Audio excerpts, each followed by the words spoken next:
നമസ്കാരം. BTech electronics and communication വലിയ ഡിമാൻഡുള്ള ഈ സമയത്ത് വിദ്യാർത്ഥികൾ ജോലിക്ക് ശ്രമിക്കുമ്പോൾ ഏറ്റവും അധികം കൺഫ്യൂസ്ഡ് ആകുന്ന ഒരു കാര്യം എന്ന് പറയുന്നത് കോർ ഇലക്ട്രോണിക്സ് എഞ്ചിനീയറിംഗിൽ ജോലി നോക്കണമോ അതോ സോഫ്റ്റ്വെയർ എഞ്ചിനീയറിംഗിൽ കൂടി എക്സ്റ്റെൻഡ് ചെയ്യണോ എന്നുള്ള ഒരു സംശയമാണ്.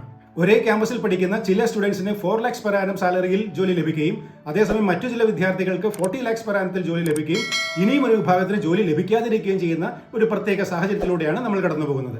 അതുകൊണ്ട് ഈ മാറ്റർ അഡ്രസ് ചെയ്യുന്നതിന് വേണ്ടിയിട്ടാണ് നമ്മൾ ഇന്നത്തെ വീഡിയോ 4 വർഷം കൊണ്ട് നല്ല ജോലി ലഭിക്കുന്നതിന് വേണ്ടിയിട്ടുള്ള ഒരു step by step year by year 4-year road മാപ്പാണ് നമ്മൾ പ്രസന്റ് ചെയ്യുന്നത്. ഞാൻ doctor Saji Balakrishnan, chairman and chief career mentor, province academy of career education. Okay, be ready. ആദ്യമേ പറയട്ടെ, അടുത്ത 4 വർഷം കൊണ്ട് വളരെ കൺസ്ട്രക്റ്റീവായി ക്യാമ്പസ് ആക്ടിവിറ്റീസിൽ ഇൻവോൾവ് ചെയ്യുകയും അതോടൊപ്പം തന്നെ വലിയ സാലറിയിൽ ജോലി ലഭിക്കുന്നതിന് വേണ്ടിയിട്ടുള്ള പ്രവൃത്തികളിൽ ഹാർഡ് വർക്ക് ചെയ്യുന്നതിന് തയ്യാറായിട്ടുള്ള വിദ്യാർത്ഥികൾക്ക് വേണ്ടിയിട്ടാണ് ഈ video. You should be mentally prepared to put in your best efforts from the first year onwards. Exactly ഇത് തന്നെയാണ് നമ്മുടെ ഫസ്റ്റ് ഫാക്ടർ. ഒന്നാമത്തെ വർഷം മുതൽ തന്നെ ഒരു പോസിറ്റീവ് മൈൻഡ് സെറ്റ് നമുക്ക് ഉണ്ടാവേണ്ടത് അത്യാവശ്യമാണ്. ക്യാമ്പസ് ലൈഫ് എൻജോയ് ചെയ്യാനുള്ളതാണ്, പക്ഷേ ലക്ഷ്യം മാറാതെ ഹാർഡ് വർക്ക് ചെയ്യാൻ തയ്യാറാണെങ്കിൽ മാത്രം. ഇനി രണ്ടാമത്തെ പ്രധാന കാര്യം, നമ്മൾ ഫസ്റ്റ് ഇയറിൽ തന്നെ സെലക്ട് ചെയ്യുന്ന നമ്മുടെ ഫ്രണ്ട് സർക്കിൾ. നമ്മളെപ്പോലെ തന്നെ വളരെ പോസിറ്റീവ് മൈൻഡ് സെറ്റ് ഉള്ള ഒരു ഗ്രൂപ്പ് ആയിരിക്കണം നിങ്ങളുടെ ഫ്രണ്ട്ഷിപ്പ് സർക്കിൾ. അങ്ങനെയുള്ള ഒരു സിനർജി ആംബിയൻസിലാണ് നമുക്ക് വലിയ ലക്ഷ്യങ്ങളിലേക്ക് പോകുമ്പോൾ നമ്മോടൊപ്പം നമ്മെ മോട്ടിവേറ്റ് ചെയ്യുന്നതിനും നമ്മോടൊപ്പം നിൽക്കുന്നതിനും നമ്മുടെ ഫ്രണ്ട്സ് കൂടെ ഉണ്ടാകുന്നത്. As the saying goes, you can assess your future based on the people around you.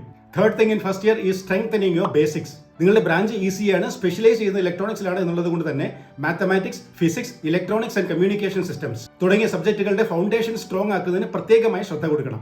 Spend sufficient time for this subject during the first year. ഇതോടൊപ്പം തന്നെ ഫസ്റ്റ് ഇയർ സ്ട്രെങ്തൻ ചെയ്യേണ്ട അടുത്ത ഏരിയയാണ് പ്രോഗ്രാമിംഗ് ലാംഗ്വേജസ്, പൈത്തൺ അല്ലെങ്കിൽ C++. പ്രത്യേകം ശ്രദ്ധിച്ച് foundation strong ആക്കുക. First ഇയറിൽ ഫൗണ്ടേഷൻ സ്ട്രോങ് ആക്കേണ്ട ഇത്തരം സബ്ജക്റ്റുകൾക്കൊപ്പം തന്നെ കോർ എഞ്ചിനീയറിംഗിൽ, കോർ ഇലക്ട്രോണിക്സ് ആൻഡ് കമ്മ്യൂണിക്കേഷൻ എഞ്ചിനീയറിംഗിൽ ഏതെല്ലാം സബ്ജക്റ്റുകളാണ് 4 വർഷം കൊണ്ട് സ്ട്രോങ് ആക്കേണ്ടത് എന്ന കാര്യം കൂടി ഒന്ന് പെട്ടെന്ന് പറഞ്ഞു പോകാം. പ്രധാനമായിട്ടും digital electronics and VLSI design, signals and systems plus digital signal processing DSP, analogue electronics and circuits, communication systems and networks, microprocessors, microcontrollers and embedded systems. ഇതോടൊപ്പം തന്നെ അഡീഷണൽ ആയിട്ട് ഒരു ഇന്റർ ഡിസിപ്ലിനറി എന്ന നിലയിൽ machine learning with Python or for electronics engineers is very very important. Why digital electronics and VLSI design? It is in fact the backbone of modern electronics.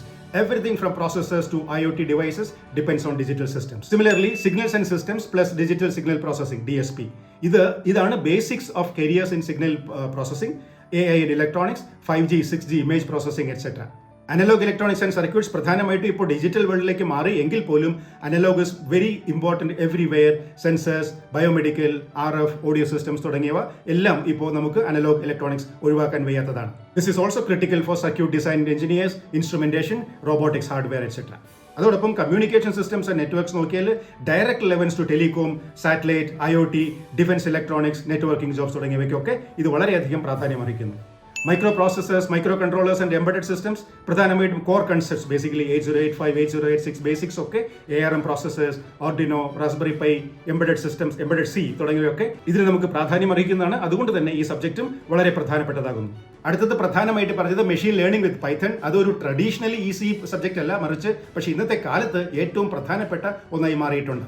നമ്മൾ ഈ additional ആയിട്ട് പറഞ്ഞ core areas നിങ്ങൾ 4 വർഷം കൊണ്ട് strengthen ചെയ്യേണ്ടതാണ്. അപ്പോഴാണ് നമുക്ക് നല്ല ജോലിയിലേക്ക് എത്തിച്ചേരാൻ സാധിക്കുന്നത്.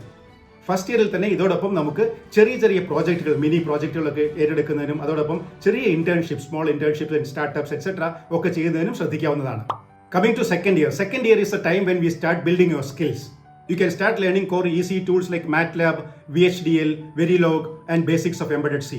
രണ്ടാം വർഷം ആകുമ്പോഴേക്കും we should also expand beyond Python and C programming. കാരണം AI/ML, IoT ടൂൾസ് ഒക്കെ നമുക്ക് ആവശ്യം വരുന്ന സമയമാണ്. അതുകൊണ്ട് പ്രത്യേകമായിട്ടും കൂടുതൽ പഠിക്കാൻ ശ്രദ്ധിക്കണം.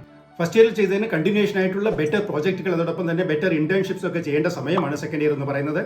അതുകൊണ്ട് തന്നെ ഫസ്റ്റ് ഇയർ അല്ലെങ്കിൽ സെക്കൻഡ് ഇയർ ആകുമ്പോഴേക്കും നമുക്ക് നമ്മുടെ ബ്രാഞ്ചിൽ, within the branch, what is our specialisation എന്ന് കണ്ടുപിടിക്കുന്നത് വളരെ പ്രധാനപ്പെട്ടതാണ്. ഇങ്ങനെ നമ്മുടെ future specialisation within electronics branch the future specialisation identify ചെയ്താലാണ് അതിനനുസൃതമായ രീതിയിൽ നമുക്ക് പറ്റിയ സ്കില്ലുകൾ ഡെവലപ്പ് ചെയ്യാനും ആ ഏരിയയിലേക്ക് എത്തിച്ചേരാൻ ജോലി കിട്ടുന്നതിനും സാധിക്കുക. ഫോർ എക്സാമ്പിൾ, ഇലക്ട്രോണിക്സ് ബ്രാഞ്ചിൽ തന്നെ VLSI, embedded systems, robotics, IoT അല്ലെങ്കിൽ ഇന്റർ ഡിസിപ്ലിനറി ആയിട്ടുള്ള machine learning plus electronics combination ഇതൊക്കെ ഐഡന്റിഫൈ ചെയ്യുമ്പോഴാണ് നമുക്ക് ശരിയായ പ്രിപ്പറേഷൻ സാധിക്കുക. ഇങ്ങനെ നിങ്ങൾക്ക് പെർഫെക്റ്റ്ലി മാച്ചിങ് ആയിട്ടുള്ള സ്പെഷ്യലൈസേഷൻ വിത്തിൻ യുവർ ബ്രാഞ്ച് ഒന്നുകിൽ നിങ്ങൾക്ക് സ്വന്തമായി കണ്ടുപിടിക്കാം, അല്ലെങ്കിൽ പ്രൊവിൻസ് അക്കാഡമിയുടെ 5 dimensional psychometry based career domain identification test CDIT ഉപയോഗിച്ചും നിങ്ങൾക്ക് ഇത് വളരെ ശാസ്ത്രീയമായിട്ട്, സയന്റിഫിക് ആയിട്ട് കണ്ടുപിടിക്കാവുന്നതാണ്. ഒരു കാര്യം പ്രത്യേകം ശ്രദ്ധിക്കണം, ഈ ഒരു ഡിസിഷൻ, നിങ്ങളുടെ സ്പെഷ്യലൈസേഷനെ കുറിച്ചുള്ള decision as early as possible first ഇയറിലോ സെക്കൻഡ് ഇയറിലോ തന്നെ ഈ ഡിസിഷൻ എടുക്കേണ്ടത് അത്യാവശ്യമാണ്. നമ്മളുടെ തിരഞ്ഞെടുത്ത സ്പെഷ്യലൈസേഷൻ അനുസൃതമായ രീതിയിൽ ഇന്റേൺഷിപ്പുകളും ആഡ് ഓൺ കോഴ്സുകളും മിനി പ്രോജക്റ്റുകളും ഒക്കെ ചെയ്യാൻ പ്രത്യേകം ശ്രദ്ധിക്കേണ്ട സമയമാണ് സെക്കൻഡ് ഇയർ.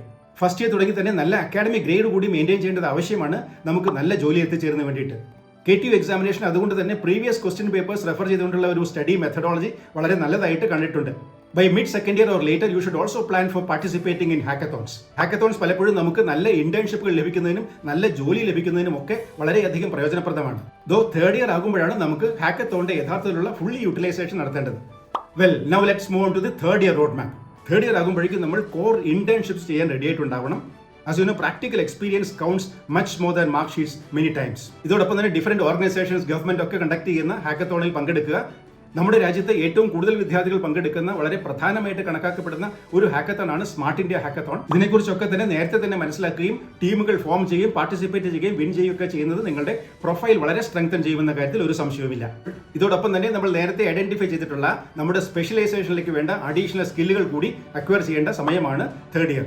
പാരലലി ഹയർ സ്റ്റഡീസിനൊക്കെ പ്ലാൻ ചെയ്യുന്നുണ്ടെങ്കിൽ ഗേറ്റ്, GRE, CAT, GMAT തുടങ്ങിയ കോമ്പറ്റീറ്റീവ് എക്സാമിനേഷൻസിനൊക്കെ നന്നായി പ്രിപ്പറേഷൻ സ്ട്രെങ്തൻ ചെയ്യേണ്ട സമയമാണ്. നേരത്തെ തുടങ്ങണം. തേർഡ് ഇയറിൽ അത് കൂടുതൽ സ്ട്രെങ്തൻ ചെയ്യേണ്ടത് അത്യാവശ്യമായിരിക്കും.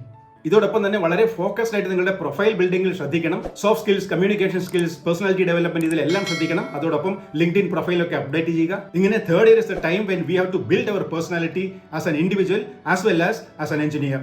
ഫൈനൽ ഇയർ തുടക്കത്തിൽ തന്നെ നമുക്ക് നല്ല ക്യാമ്പസ് പ്ലേസ്മെന്റുകൾ ശ്രമിക്കേണ്ടതുണ്ട് എന്നുള്ളത് കൊണ്ട് തന്നെ നമ്മുടെ ആപ്റ്റിറ്റ്യൂഡ് ട്രെയിനിങ്ങൾക്കൊക്കെ കൂടുതലായിട്ട് ശ്രദ്ധിക്കേണ്ട സമയമാണ് third year. Very good. Now we are into the fourth year. By now you have developed a very good profile for you. Your good scores in academics, solid skills and good profile. With such a solid background by the final year, when you also develop your interview skills and group discussion skills, nothing can stop you from getting into a good job. Electronics and Communication Engineering പഠിച്ച് നല്ല സാലറിയിൽ ജോലി കിട്ടുന്നതിന് വേണ്ടിയിട്ടുള്ള ഒരു generic road map ആണ് നമ്മൾ ഇപ്പോൾ സംസാരിച്ചത്. ഇൻഡിവിജ്വൽ സ്റ്റുഡൻസിന് ഈ റോഡ് മാപ്പ് സ്ലൈറ്റ്ലി വേരി ചെയ്യും. നിങ്ങൾക്ക് വളരെ സ്പെസിഫിക് ആയിട്ടുള്ള സംശയങ്ങൾ ഉണ്ടെങ്കിൽ കമന്റ്സ് വഴി ഷെയർ ചെയ്യുക. നമുക്കതിന് റിപ്ലൈ നൽകാം. എല്ലാവർക്കും നന്നായി പഠിക്കുന്നതിനും നല്ല കരിയറിൽ എത്തിച്ചേരുന്നതിനും സാധിക്കട്ടെ എന്ന് ആഗ്രഹിക്കുന്നു. All the very best. Thank you so much.